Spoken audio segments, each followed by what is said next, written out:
19th century, China tightly restricted foreign access. Imperial edicts issued after the Catholic Rites Controversy were still in force, and Chinese subjects who embraced Christianity could face severe penalties. Into this guarded world stepped Robert Morrison, the first Protestant missionary to China, whose quiet persistence helped lay foundations that would shape later generations. Robert Morrison was born on January 5, 1782, in Buller's Green, Morpeth, Northumberland, the youngest of 8 children in a devout Presbyterian family. Raised in Newcastle upon Tyne, he received only modest schooling before apprenticing with his father as a last and boot tree maker. Though familiar with Scripture and the Westminster Catechism, he later described his youth as spiritually aimless.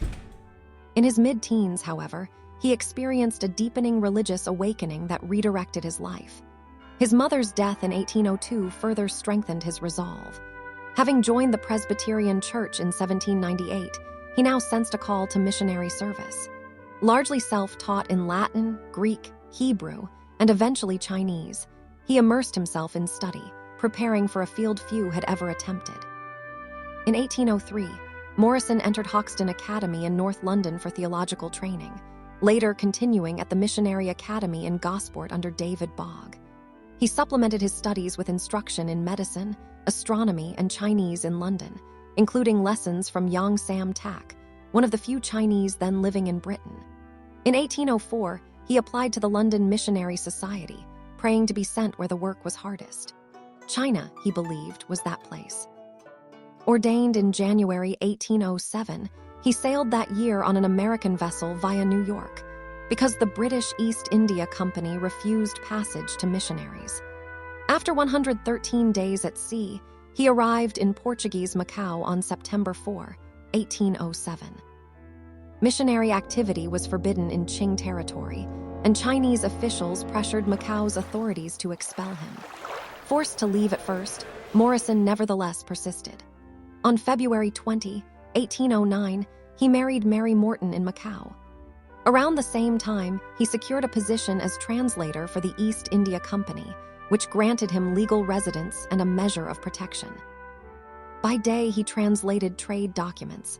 By night, he studied Mandarin and Cantonese with discreet Chinese tutors.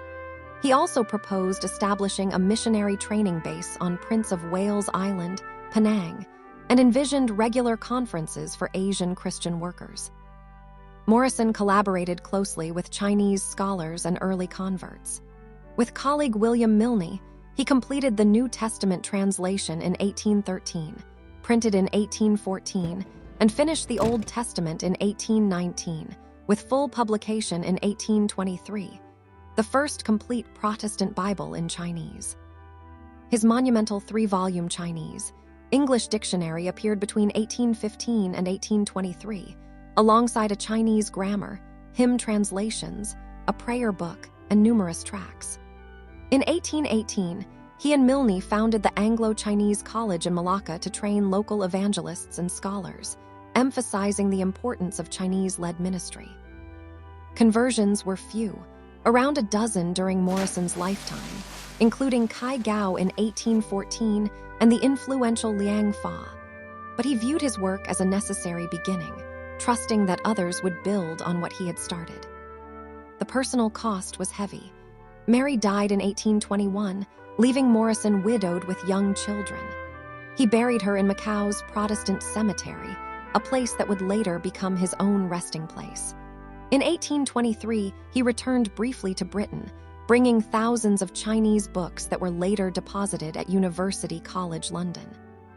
He remarried in 1824 to Eliza Armstrong, was elected a Fellow of the Royal Society for his linguistic achievements, and returned to Canton in 1826. Robert Morrison died in Canton on August 1, 1834 at the age of 52. He was buried beside Mary in Macau. Though he saw only modest visible results, his translations, scholarship, and educational vision opened intellectual and spiritual doors that others would later walk through. When asked whether he expected to convert the empire, he replied simply, "No, sir, but I expect God will." Today, China's vast Christian communities often look back to Morrison as a pioneering figure, whose steadfast work helped prepare the way.